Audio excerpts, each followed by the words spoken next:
Qishda o'tin ko'mir yoqqanimiz uchun shu pastki tarafdagi polosimiz juda ham kir bo'lgan edi. Hozir sizlar bilan yuvamiz shuni. Sizlar tomosha qilib like bosib tursanglar, men bir pasda yuvib olaman.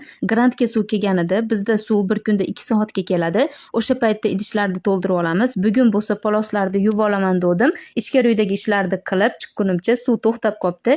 200 litrli bochkadagi suv bilan yuvdim. Shu bochka sahnada bo'lganda asfaltda yuvar edim polosni.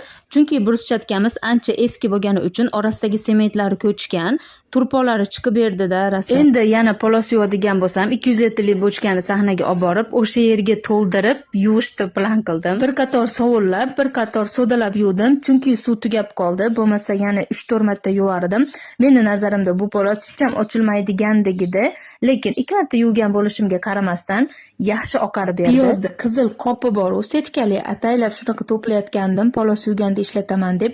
Bugunga kelib topa olmay qolsam bo'ladi. Video boshida ko'rganinglarda yoyishga rosa qiynaldim. Uyda hech kim yo'q edi, yordamga chaqiray desam, sherikni kutgunimcha kech quriydi deb amallab yoyib oldim. Kun ancha issiqligiga bir kunga qolmay quridi. Natijasini keyingi videolarda ko'rsangiz bo'ladi.